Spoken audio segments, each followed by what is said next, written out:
Hello and welcome to the latest Business of the Business podcast. I am your co-host, JP John Paz from the Two-Man Power Trip. Of course, joining me is my co-host. He is the doctor himself, Mr. Lavi Morgan. Lavi, what's going on today, sir?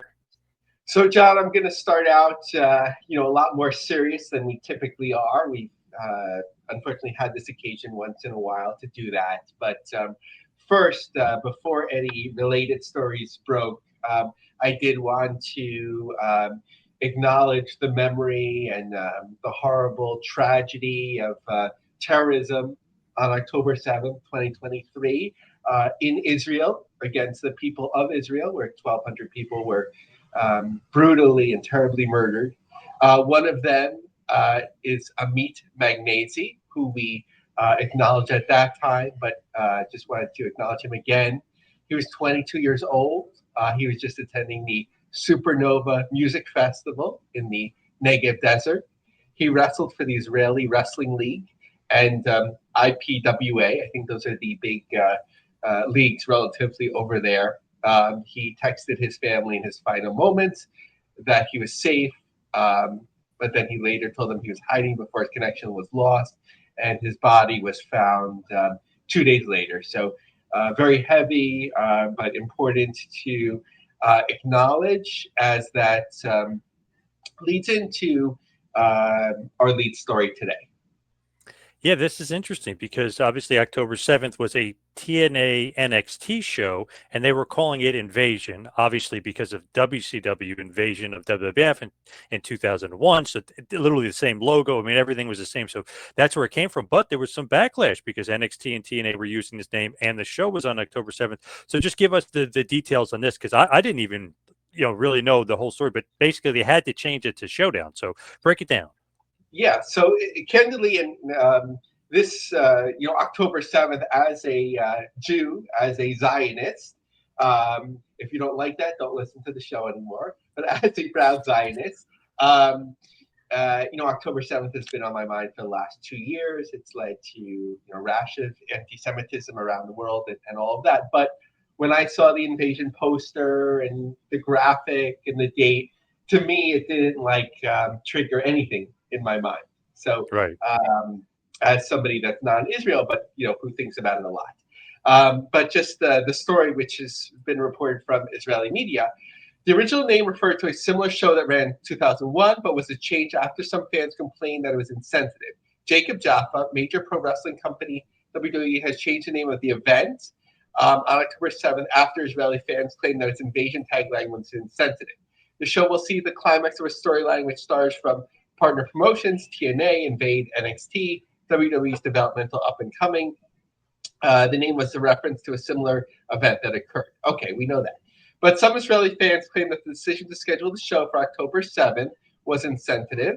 An article in Israel Hayom claimed, that means Israel Today, the choice of the name and the date is viewed as extremely insensitive. The term invasion on such a sensitive date, which directly recalls the infiltration of Hamas into southern communities of Israel, raises question about who is the organizations responsible for this preposterous decision. One fan also pointed out that the show's logo features the pronounced V letter and was used for the 2001 iteration, unintentionally resembles the downward-facing red triangle used by Hamas. So they actually did change the name, and they addressed it in the storyline of Santino Marella saying that this is not invasion. We've been working together wonderfully for months. This is more of an NXT and TNA showcase. No, a showdown. So I think that they addressed it very quickly. It could have been a bigger issue. I don't think it was for most, but the owner of Anthem, Len Asper, right, and the owner of TKO, right, Ari Ari Emanuel. Emanuel. Yeah. They're both Jewish, and they're both outwardly Jewish and so on. So I don't know if this would have reached their desks at any point, but I don't think there was anything deceptive or anything like that going on. I think it was sort of like a conflation of bad circumstances. But when you have two things together, and a third that I'm just going to introduce, but be clear about, it could have been bad. So the name of the event on the date The triangle isn't that similar in my opinion. The Hamas red triangle is filled in red, whereas the invasion is just um, highlighted red. But when you have those two together, and the third, which could have been awkward, first before I talked about Mustafa Ali, I what did um, Vice President Harris used to say? Let me be clear. So, but first I said, let me be clear. Mustafa Ali has not publicly stated any affiliation with Hamas or anything like that. So let me be clear on that. However, he has been very outwardly pro-Palestinian and critical of Israel and calling it a genocide. And he even wore to a TNA event recently certain garb that connotes, standing with the Palestinian people, and specifically a young girl who died. So it just sort of like added, to the awkwardness of the event, calling it that on that date with that symbolism. And one of the most outspoken people, maybe along with Sami Zayn and CM Punk, of Israel, it just would have been awkward. I'm not saying like he has done anything wrong in terms of like being able to speak out and First Amendment, anything like that. It just like would have added to the awkwardness of the event. A lot of craziness going on. So obviously it has been changed. It will be NXT versus TNA Showdown. And I was talking to several different people about it. It's just some of the teams are kind of NXT influenced. Some of the champions are NXT influenced. So it's TNA NXT Showdown, but very, very heavy influence of NXT, big time. Yeah, it's their angle, and they control everything, and we'll have to see what happens afterwards. And we'll get into TNA more deeply in a moment, but I just wanted to cover with the NXT side, which we don't always do, some of the like interesting points. So there's another series of live events. So curious to see if this is a trial run or if this is an ongoing thing. I think in terms of wrestler development, doing so like every 3 weeks, once a month, or maybe every 2 weeks would be a lot. But depending on what they want to do, getting out there in semi, mid-size, maybe like smaller, below the mid-sized arenas or theaters, I think is a good idea for the talent. I'm not sure what their expectations are yet, in terms of ticket sales and that sort of thing. So WrestleTix is going to cover it as much as possible. There's a fair amount of GA section. So of 2 of the 3 shows, they told me that they're not going to be able to have complete numbers, but we'll be getting some of that. But just a look in terms of the screenshots that I've taken. October 9th in Columbus, Ohio. First few rows are mostly gone, and then there's a fair amount of tickets remaining. And as we're recording this, just 6 days to go. In Detroit, Michigan, the Masonic Temple, which is quite well known for wrestling as well. The first row is gone, and then quite a few tickets remaining as well. And then again, another venue, Agora Theater in Cleveland. Most of the tickets around the ring are sold, but a fair amount of tickets remaining as well. So nothing knocking out of the park, and a fair amount, in the first rows of the balcony are gone. So nothing knocking out of the park, but just to see like how much viable this is. I think like if they stick with this eventually, like a lot of people that want to see WWE wrestling cannot right now with the prices. So like depending on what their objective is, if they were to see this with, let's say, like 3 or 4 over WWE talents who appear regularly on television, they could probably promote that well. We've talked about in the past possibly using like CW affiliates, depending on the talent and the strength, to like sort of pump these events up for a few weeks with giveaways and maybe like local news features and tie-in and so on. I don't know, how committed they are in that way, but that's just an idea. And John, kind of breaking as we're recording this, they'll be back at the theater at Madison Square Garden on November 18th, the day after John Cena's final match, unless he does one here, but I think that would count against the number. Maybe he'll make an appearance, but maybe not. So that'll be interesting to see, both in terms of the tickets sold eventually and the prices and who appears. 4,775 were the ticket estimate from WrestleTix last year, and I just think it's a good idea, smart way to pair it. And unless you're in the back of the theater where I was with WCW when they had a show there, Sting against the Giant, Randy Savage against Ric Flair, which was pretty great. But when people stood up, it was really hard to see anything, in a theater type of sellout. So in better seats, it's a cool venue to be in.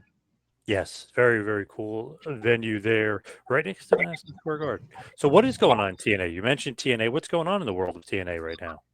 So the mysterious Bobby Axelrod, a man in media who seems to know a lot, but we don't know who he is. I had seen these numbers before, but I couldn't find it. And I think he was the first one to reference it. When he referenced it again, I felt more comfortable sharing it because it's his information. So he said on TNA generally, the math doesn't lie, that year to year, they lose $5 to $8 million. There's 12 months they're aiming towards to profitability. And as we've talked about, they're hoping for a $10 million deal. This article that they wrote, it kind of focused on Carlos Silva and if he was qualified for the role and so on, which it kind of seemed a little bit dated because although he took a lot of the momentum that was already building and, what could he do? He just put in the role. That I think he's doing, a fine job, at least as we could tell outwardly. So with there being another big TNA show and them hoping to sell a lot of tickets, which they have to a degree, he's doing that tour again, which he did in July, where he's getting a lot of attention for talking about a TV deal. And now it's interesting because in July, he made it sound really like it was coming and okay, in the summer, people take vacations and they'll be delayed a little bit, Labor Day, whatever. But now he it's kind of reframing it, I feel, that before they were just talking, and now they have somebody that they're serious with and so on. So he's done a lot of these interviews, or a lot of people are reporting on a limited number of interviews, but with TV Insider, they asked him, you've talked before about a timeline when it comes to a possible new TNA network or streaming deal. What kind of update can you provide? We're now in active negotiations with a partner, and we're going to work through that. I can't really put a timeline on how long that will take. The good news is the process has started. We're no longer just talking to a bunch of people to sort of gauge interest. Now we have an interested partner and working through potentially a deal for 2026. It's going to happen as soon as it can happen. We were working on it as recently as yesterday, exchanging papers and trying to figure it out. We're excited about it and keep pushing it forward to get this over the finish line. It's done when it's done, over the finish line. So maybe we'll hear about it next. I don't know what next big venue they'll book in early 2026, but it could happen. But John, I am speculating for the first time on a potential outlet that they had, and I did so well at Real American Freestyle where I didn't have to eat my hat. I'll make another prediction, but I'm not going to say if it doesn't work out, I'm going to eat my hat on this one. So we have these two buckets here, right? The CW, which obviously there's been a lot of investment in the brand on the CW. There's TNA passing through. I mean, CW doesn't necessarily have control of who WWE brings on, but they're creating an awareness on the CW. So that just seems like if something is cooking, and even this, I was going to say the Invasion show, whatever, the show that's upcoming, it just seems like it's co-branded, even though obviously it's weighted towards WWE very much. But the other side of it is the NBC Universal, which a lot of people are talking about Peacock. But there's now a return of a cable station previously known as Versus. Its final iteration was the NBC Sports Network, which no one was really watching. But now that there's that split, with NBC Universal, where they're sort of breaking out their networks, like USA Network, into their own public offering. Now what do they do with some of their sports, right? So they're bringing back their channels. So NBC Sports Network first launched in 2012 when the Versus cable network was rebranded. NBC used it for programming like NASCAR and Premier League with various college sports until it was shut down at the end of 2021. However, NBC SN now returns as USA will no longer be under the NBC Universal umbrella. Comcast spun off its cable channels for NBC Universal into a new company called Versant. That company will own networks like USA, Golf Network, E, CNBC, and MSNBC, and the channels will no longer use the NBC logo when Versant officially starts operating independently. What do you call CNBC and MSNBC? Right? So to me, TNA would be an ideal fit for a network like this because it's traditional wrestling on television, meaning that you have a new network. They're not going to start out with a lot of momentum. How do you bring attention to them? You put wrestling on it. And, WWE is probably too rich for it unless maybe they work something out with the Evolve rights, or something like that with their, WWID. There's always things you could do.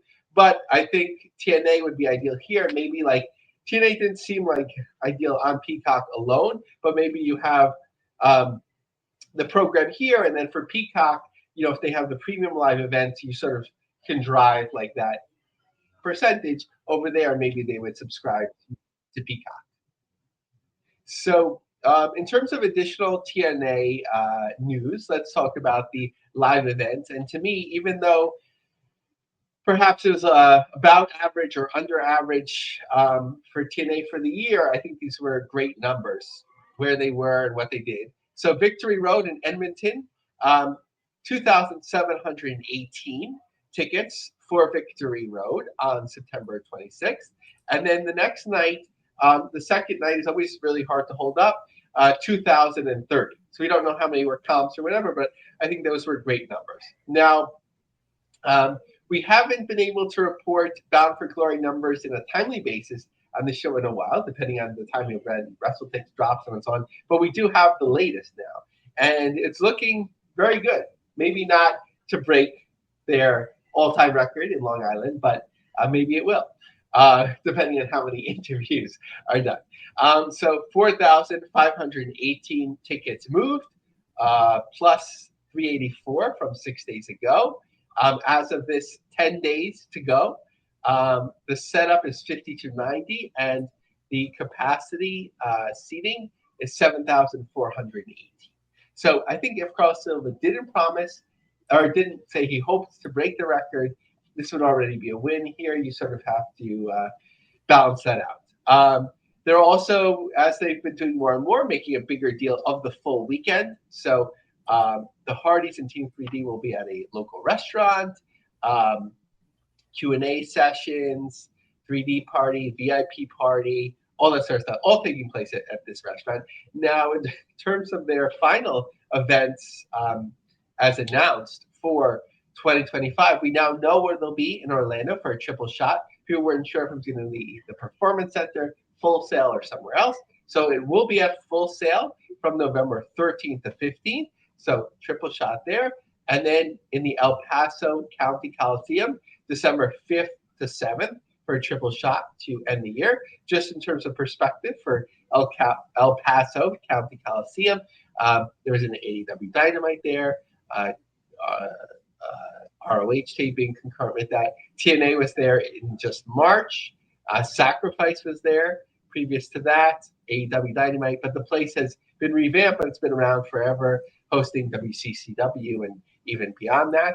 The attendance at Sacrifice was reported at the time as 3,500, so that'll be an interesting comparison point. The venue can hold up to 6,500. So that is TNA. So what's going on in the world of Game Changer Wrestling? What's going on with GC Dub right now? It seems like they got some big shows coming up. So the first is sort of that, which we've talked about before, like Brett Lauderdale wants to hit all 50 states, but sometimes they say, like, at what cost? And going all the way to Anchorage, Alaska, maybe they're supplementing it with some local talent, but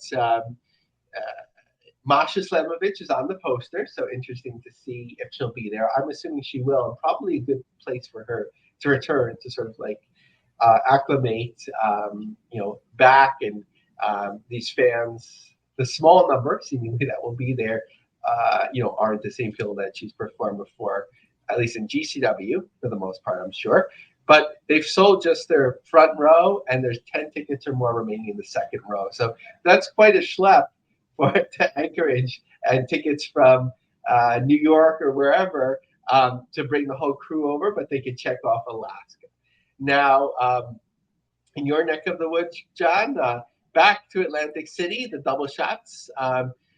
October 11th, so we're not too far away from the Art of War Games and Fight Club weekend. Again, with the focus on, I think, the Juggalos against GCW. I thought it'd be a lot bigger deal than it has been. 10 or more remaining in the second row and beyond for both nights. One show showing a lot of momentum, which makes a lot of sense to me. It's being marketed in a unique way, closing in on Halloween. October 24th in Rochester, GCW presents Shotzi Blackheart's House of Horrors. So, Rochester always does well. This Brett's hometown, where he grew up.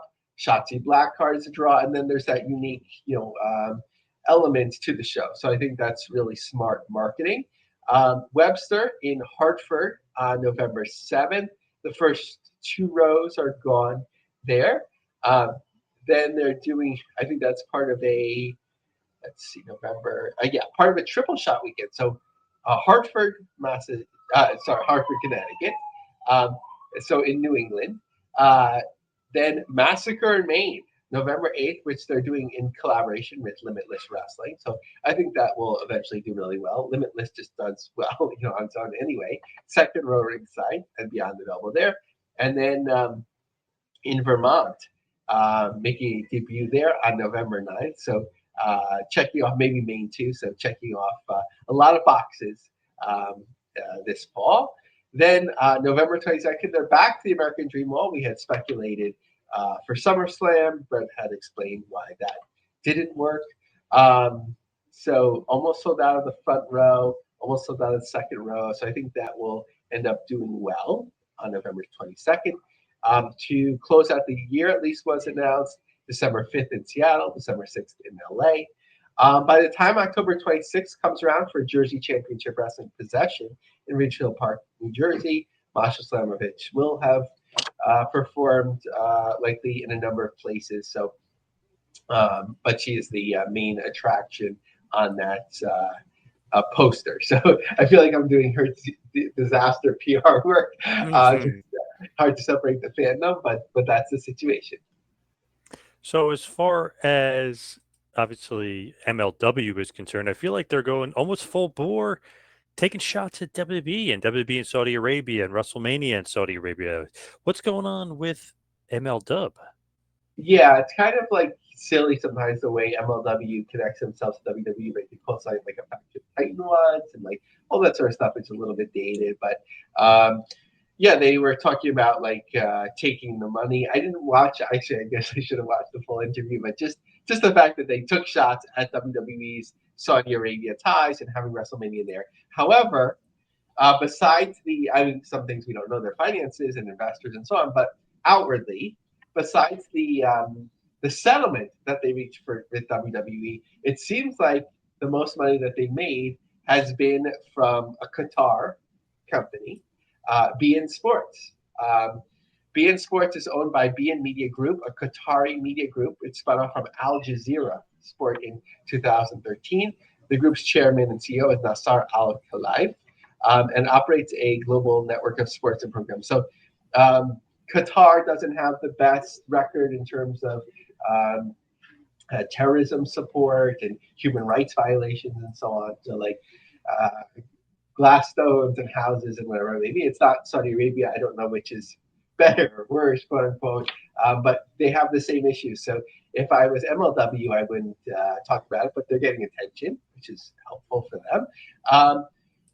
Their Panini cards are selling quick. I always love Panini, like the little like packages and the stickers. I don't know if there's an MLW like sticker book, but those were great as a kid. I was conflicted. Do I want to like remove the sticker and put it on the book? I usually did. They weren't always sold everywhere, but when I could find like Panini, it was fun to get it. And there's speculation about a post-production team involving a weekly series. If you go to MLW's job section, it says like it's in draft form. I don't know. Like MLW is always moving people in and out. Right, the guy that works for Real American Freestyle now, right? Like so, I don't know if they have holes to fill. So I wouldn't necessarily take that as like a new TV deal is coming or anything like that. There's always people moving around MLW, but maybe there is. Slaughterhouse is almost gone. That show is taking place the following day after we record here in the LA area. 2 front row tickets and 2 reserve tickets that I can see besides the GA. So that's doing really well. Tickets have picked up a lot in Charleston, South Carolina for the Don Gato Tequila show with 319 tickets distributed on November 20th. So that is basically MLW with a few shows on the books, but nothing that needs to be examined right now. Now, what is going on in the world of Real American Freestyle? Looks like their tickets aren't doing maybe as bad. Maybe the first show did really, really well, but how's everything going after that, though? How's the second reincarnation here? The So second show? I think that the expectation for the second show isn't as high, and they're in the right place.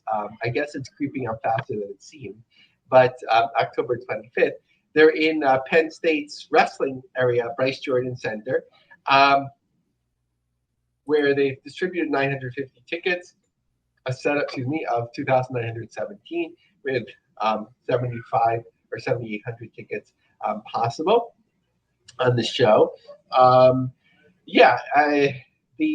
As sort of was hinted at on Conrad's show with Eric Bischoff, and then I found the guy, but I forgot his name. There's an older executive who loves Penn State wrestling and amateur wrestling, and he apparently is one of the investors in Real American Freestyle. So he kind of made this connection between the two, and it just seems like it makes a lot of sense there. Penn State has a glorious wrestling program.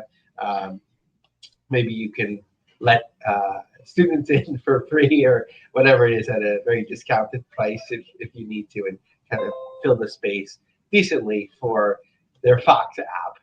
A lot of momentum after the first show, so we'll see how they go. Fun surprises. I think this is like a good landing space for, like, in terms of the marquee or specialty matches where you could take people that are known from MMA, especially, who, it's just not safe for them, or it's not a great idea for them to compete in MMA anymore, but can be competitive, who have somewhat of a wrestling background or wrestling skills. Sort of like you can pump up events in that way while at the same time you're building the actual amateur wrestlers that are at their peak.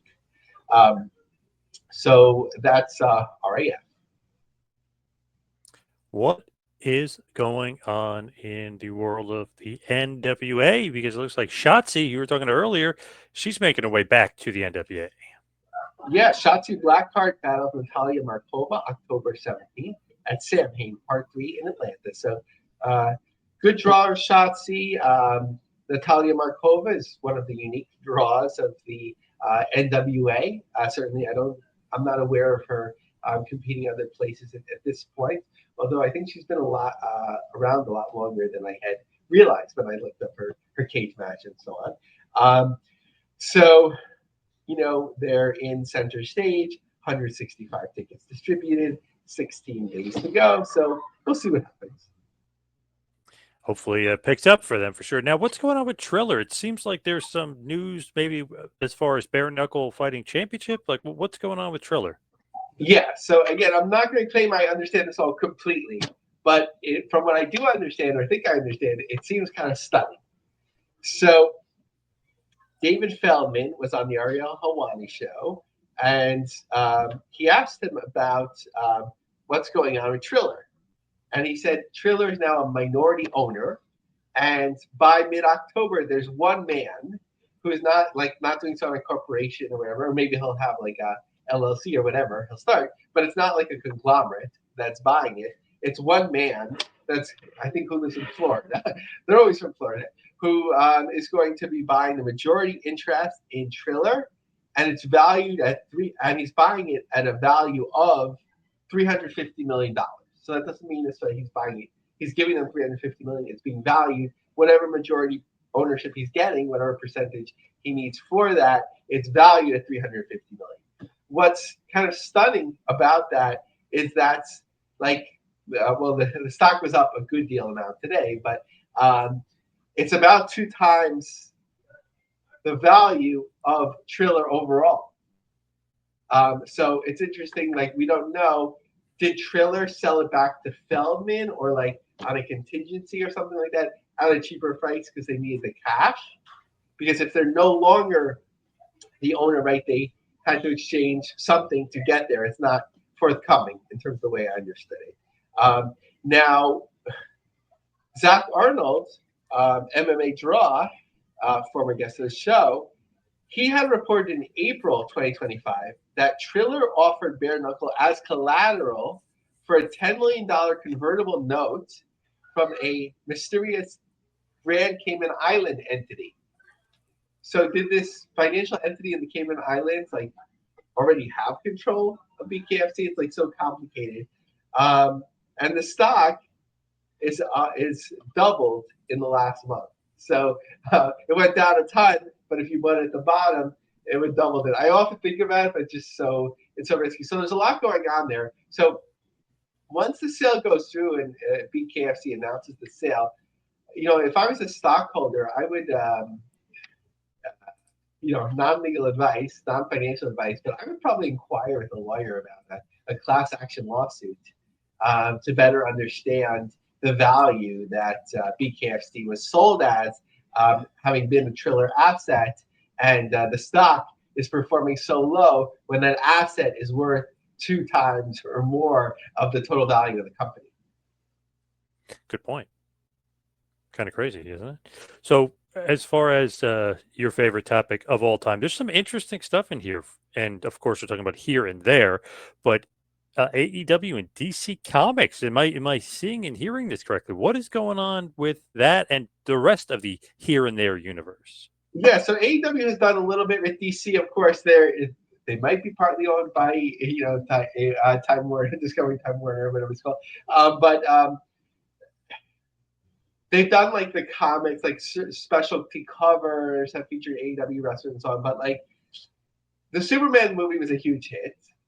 The Batman movies have been huge hits, but like, sometimes the way it comes over to AEW is still like more like and I'm a huge comic book fan, so I'm not. But like, the Marvel stuff is kind of cool, but like the DC stuff, oftentimes it comes across kind of like as nerdy. Like, so I'm not sure again, some angry messages, right? But like, I'm not sure how well it translates there. Like, we were talking about Pokemon, like that worked really well in CMLL, and actually I think it would have worked really. It can still work really well in AEW, but like, you have to be careful with like carrying over like the comic book characters if you're not getting any cred from like the successful movies, like how you portray it and so on. I guess certain wrestlers can wear like some additions to their gear or whatever that relates to DC. So it has the potential, or it has the potential of being a RoboCop, which I actually didn't mind, but like that sort of stuff where like it doesn't always translate well. Now, something sort of AEW related because they promoted it, but kind of a really cool thing, on its own. This 52 Hardway, which I think is an art gallery, that they're going to have wrestling matches with Darby Allin, sort of like having the lead on that, who will bring Sting's son that's been training with him and had been living, I think, at a certain point in his tent in his backyard as part of like the training. He's going to debut there. So, and also Awesome Championship Wrestling is like the promoter of record. So, they're, who we talked about in Poughkeepsie and so on, more upstate, or the Hudson Valley. They have that license if one was needed. I don't know how much one was needed for a gallery show like this, but I think it's a smart place to debut him. Like, it's a unique experience, but there's a lot of pressure on him to see it. So actually, I guess as we're recording this, the first night is tonight, and then night 2 isn't actually till a week later, and it was, of course, waiting list tickets once that was announced and shared by AEW. But a cool thing. But John, what do you think about like so much pressure to debut the son of a wrestler? Like, it's almost like, although wasn't connected to the business, like Bam Bam Bigelow, right? And he was promoted as like debuting at Studio 54 by Paul Heyman. Like it's hard to be in that spotlight as like a David Flair. Very, very hard, and we'll see how he responds. But at least it's on a smaller scale here, and he'll hopefully not be, as pressure packed because it's a smaller venue. It's not like Brock Anderson. They literally just threw him on AEW TV and were like, "Oh, by the way, you're wrestling for a million people." You know what I mean? It's a better to kind of do it slow build, if you will. Yeah, it's hard now with like everyone filming you and then putting it on YouTube or whatever, like going to critique you and so on. And Sting admittedly kind of sucked for Yeah. 3 years. Yep. Probably not more than 3 years, but 3 years till he got it, right? Like 2-3 years, when he came to Memphis and so on. So it takes a while, but he's older. Do you know offhand like how old his son is? Not offhand, I'm not sure. I thought somewhere in late 20s is what I was thinking, Okay. but I might be All right. wrong on that. That's fair enough. I wasn't sure if he was like already into his early 30s and so on. So still an opportunity for him, and hope it works out. There's that pressure, right? Like to go for the get up and the makeup and so on. Like if eventually he does that, it's you really have to be ready for it. But Dominic Mysterio, like Oh, probably the best modern example of the son yep. of a wrestler who kind of went his own way, but he also like ties it into the sort of like the mythos and the family storyline in a way that works really well too. So that's that. And finally, in terms of helping others in a good thing, the Cannonball fundraisers continue in really smart, unique ways. That there's a Cannonball Black card that's up for bidding. This card grants the holder free entry to participating events for 1 year. So like a ton of promotions from, of course, GCW to ones in Canada and wherever. They're like, if you have this card, we're gonna let you in for free. I guess unless the fire marshal says no more people, but for the most part, it's kind of a cool thing, and I think it'll go for a good amount of money, which goes to an important cause, of course, helping Cannonball and his family. What about Big Time Wrestling? Don't forget about them. Don't leave them off the map here. Don't forget Oh about yes, Big Time. forgot to scroll my notes. I thought I had a whole conclusion there, but BTW, who of course along with NEW were kind of all over the place in terms of big venues and so on a few years ago. I think there's still a need for that if done correctly, because WWE is so expensive that if you can book some mainstream stars and so on that people are familiar with in the last 3 to 5 years, that you can get a fair amount of fans coming. So they're in a pretty big venue, Augusta Civic Center in Augusta, Maine. So suddenly Maine is a busy place. Total number of seats on the map, 3,881. Kurt Angle will be signing autographs on the show on November 1st, but the main event is Matt Riddle, the podcast hosting Matt Riddle. So, John, if you have another opportunity to interview Matt Riddle, make sure you do it remotely, because he just goes off the handle against TMZ. It seems like a work, as they'd say. But Matt Riddle against PCO. So, and interestingly, let me know if my geography is terrible, but like Maine isn't that far from Canada, so PCO has all the Canadian fans. I don't know if they're traveling fans, but there is something that you can possibly get from that too. True. Now, this is going to be so random here, Lavi, but I was just having fun with this with a buddy of mine, and I was just doing a trivia question. And I know you watch AEW. You're in on this. This is a crazy question. How many people do you think are in the Don Callis family? The faction that Don Callis is. How many guys do you think are in the faction? Oh man, that's a hard one. I'm gonna guess 8. Ooh, that's low. Believe it or not, you are low. That crazy? Wow. It hasn't been growing, because I remember like when it was a smaller group, and he just keeps adding to it. Oh yeah, it keeps growing. They just added 2 more guys over the last week, and technically speaking, if you want to count the Young Bucks, because they have been working in connection with Callis, is even more than you would even imagine. So it's double of what you thought, basically. Wow. 16 guys are in the faction. Can you believe that? Is that crazy for a wrestling faction? I think it just depends if it's done right. Like the Heenan family was amazing. Yes. And at a certain, actually, I used to like to draw them, like do some art, like both the current group and then there was like all time and AWA and whatever. Um, I think if done correctly, you could have the same manager come out and accompany them like a lot of the show. But if it's just being like stuck in there, obviously like in the bad days of the NWO, I feel that don't belong or it's like not clear who's on top or whatever, that it could just become a mess. And if it's something that is over, you lose a lot by like trying to push too much. So you got Don Callis, Takeshita, Kyle Fletcher, Trent Beretta, Lance Archer, Brian Cage, Mark Davis, who are both injured right now, but they're in the family. Josh Alexander, Rocky Romero, Hechicero, Kazuchika Okada, Wardlow, who's just got injured after he joined the group, El Clone, who is Arez, great young talent there from MLW, and Andrade, who just debuted. And then, of course, you can count both of the Young Bucks as well, since they're kind of working with Don Callis right now. So it's 16 guys, crazy. Former members, Sammy Guevara, Will Ospreay, Roosh, Powerhouse Hobbs. It's been a huge faction. It's been insane. I just wanted to throw a little curveball your way, throw you a little trivia just for fun. I thought you would Actually, that brings up an important point with Andrade. And I think AEW would be mindful of this, that at least from what's being reported, that he left WWE because of wellness violations.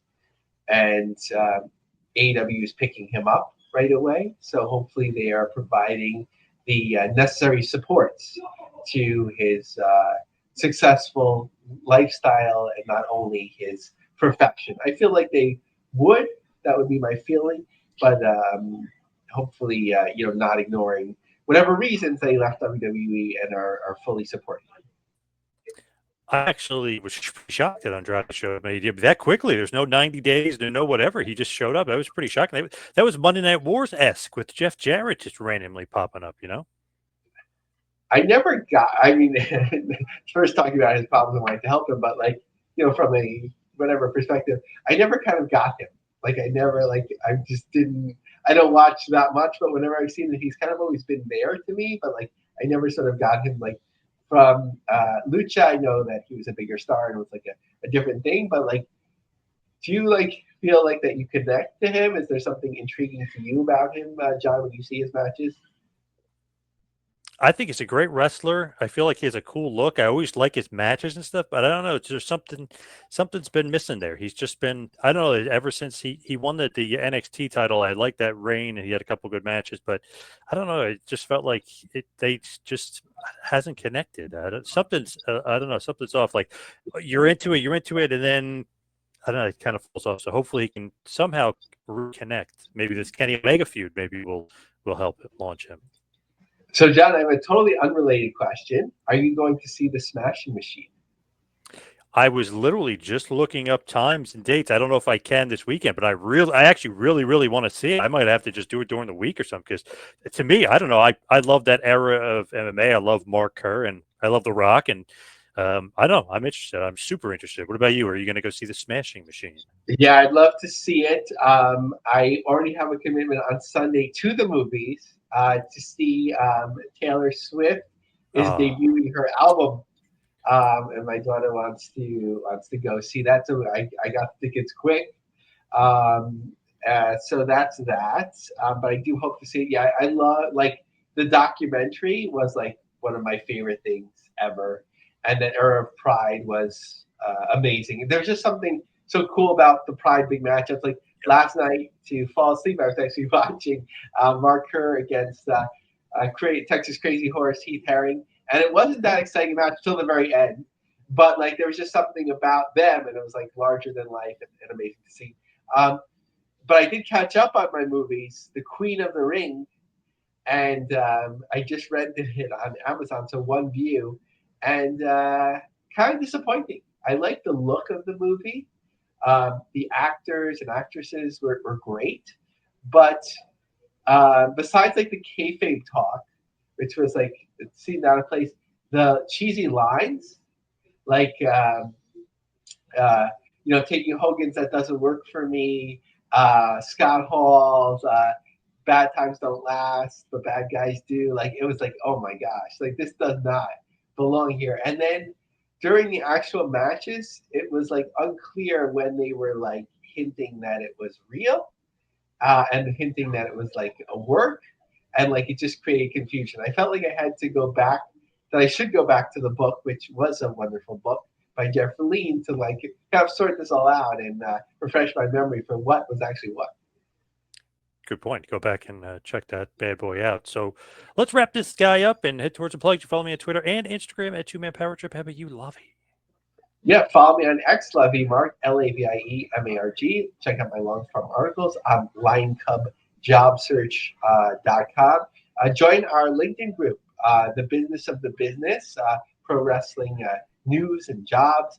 Like, rate us, share us, review us, hold a poster somewhere on, on live wrestling or tape wrestling. Help us get the word out to keep this going. And stay tuned, connected to my forthcoming book, Ultimate Fighters, Donald Trump, Dana White, and UFC's Road to the White House. John and I are going to be doing a interconnected podcast about that. So stay tuned for all that. Yes, definitely. I'd like to thank everybody out there for listening. See you right back here next time for the next Business of the Business. We'll see you next week, folks.